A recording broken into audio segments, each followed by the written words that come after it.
Yo, what is up, guys? So we're here to showcase off the new Condemned Witch, which is the new card that's supposed to, I want to say, support counter fairies. But Dell has actually built this really cool deck where we're actually utilizing the Perform Pal Rainbow Magician. And what that's going to let you do is stall out your opponent until you get your godly field. Because counter fairies are a very reliant on back row kind of a deck. But anyways, we got Gelondua here to stall. The new Condemned, which actually lets you bring out any card that you really need. Plus, it gives you a free back row, because when it's normal summoned, you get to go ahead and add any forbidden spell from your deck to your hand. We're only running Chalice here. Let me go and mouse over the card. You guys will see its effect in a second. And if you guys are wondering, why the heck is he not attacking? Well, he can't do anything because of Perform Pal Rainbow Magician. So Condemned Witch, this is a new card. You guys will see its effect in a second. But anyways, when it's normal summon, you get to add any forbidden quick play spell. In this instance, we're just playing Forbidden Chalice. It's probably the only meta forbidden card as of right now, unless of course they're making other ones in the future.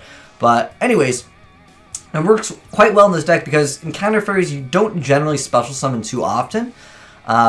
But you contribute it to summon any level 4 fairy monster from your deck except for itself. So it lets you go for Battle for Artemis, and you guys are seeing a Tornado Dragon with 4,000 attack, and that's because he's got enough back row. So he's going to go ahead and summon it. He's going to be able to add the Chalice for free. He's going to go ahead and attack, and all of his monsters are actually going to have double their attack. And like I said, if you guys are wondering why the heck is he not doing anything, well, he can't do anything because, well, Perform Pal 5 Arc Magician makes it so if your opponent has no set cards, you actually can't do anything.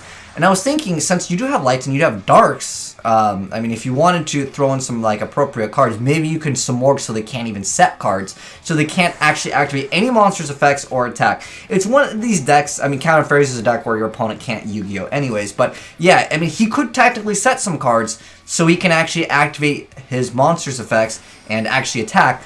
But it's not going to happen because, well, we've got Psalm, we've got Heavy Dust Storm, we've also got Shutline, which is another counter trap card that will also negate your opponent's stuff in the same column, which can actually negate monster effects, plus it can negate spell and traps. But because we need to make it even better, we got Aurora Paragon over here, and this makes it so neither player can special summon monsters. Pretty good stuff indeed. Also, Tornado Dragon will be a very key card because whenever your opponent sets a card, you just pop it, and then they still can't activate their effects. It's pretty dirty.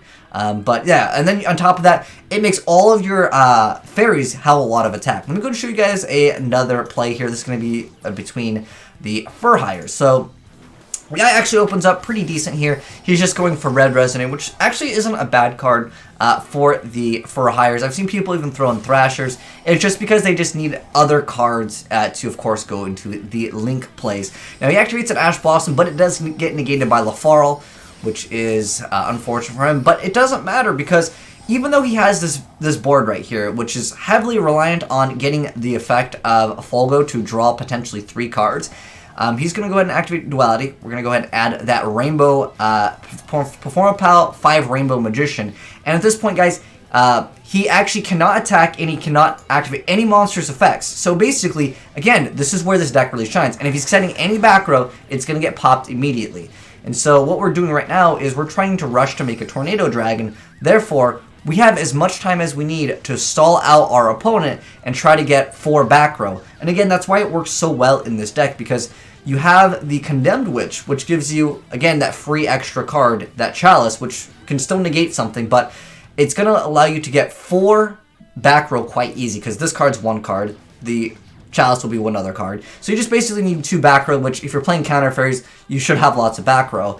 And then from there, you're going to actually be able to double your attack. So if your opponent has 0 back row, they can't attack or activate monsters' effects. But if technically this does work for your opponent too, if they have 4 back row, which it shouldn't really happen, they're going to be able to double their attack. But you can see how annoying this deck can be. I could definitely say this is going to be a very annoying deck to fight if it ever becomes what I would consider meta. But at this point, look, Battle for Artemis with 3,200 attack plus all this back row, every time he negates a card effect, he's going to be able to draw 2 cards every single time because he's got 2 Battle for Artemis. Because this is a really important card for counter fairies at the end of the day, which I thought was a very interesting mix. Usually these decks become Guiding Ariadne and you try to just get some free resources, but it definitely helps out. Now, if you guys want the deck profile courtesy of Dell, shoutouts to you though, Dell. You built a really cool deck. I have not seen anyone even utilize the Perform Pal Rainbow Magician. Interesting mix-up. But yeah, I mean, at the end of the day, Condemned Witch, there's not really too much to see. I mean, you guys did see it in the replays here. But basically, guys, it lets you search out for any key combo, which can be Galen Duo. Because, well, you're going to be able to special summon a level 4 fairy monster from your deck. Galen Duo is just a card where it cannot be destroyed by battle. I mean, technically it has another effect, but you're not going to use it in this duel. It could be used as 2 tributes for a tribute summon of a light fairy monster, which could be Christia, but you got a mini Christia over here anyways, which, again, it could be special summoned. So that's another option, but obviously you want to go for your other plays first. Like, you want to get your battle full, you want to get out your Tornado Dragon so your opponent can't set any cards. But I don't know, I think he should play 3 copies of this, but let's go ahead and do a quick little deck profile here in case any of you guys wanted to build the deck yourself. So first off, Guiding Ariadne. This lets you search out any of your counter traps, because counter fairies kind of needs a bunch of counter traps anyways. And then also you don't have to pay the cost, so you don't have to pay life points or discard any cards to activate counter trap cards, which that obviously helps in a deck that's all about countering your opponent.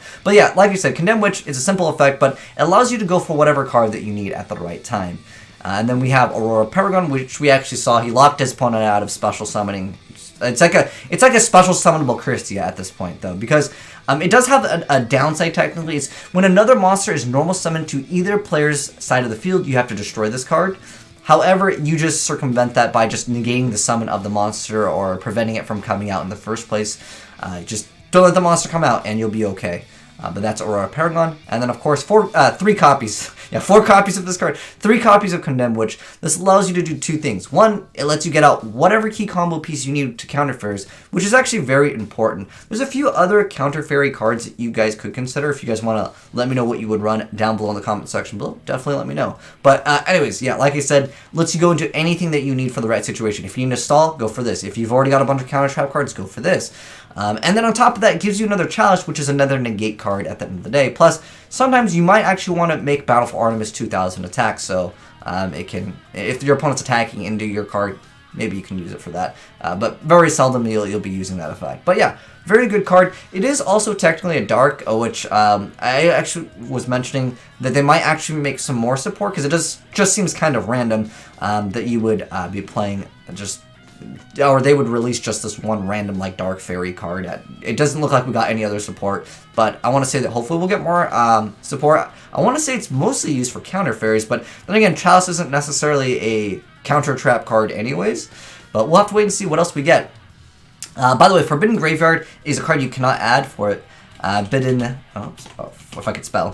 Forbidden Graveyard is actually already out, because I didn't even know about that card. I'm like, what the heck is this Forbidden Graveyard? But it's not that bad, but you do have to discard a card, and it says effects that activate in the graveyard of this turn are negated. It doesn't let you search out that, but that's not that big of a deal. It's not like you probably want to play this card anyways.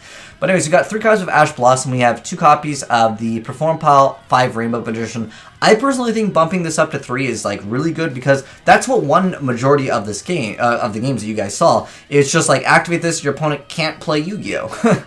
And if they want to set anything, yeah, there's 3 copies of Heavy Dust Storm.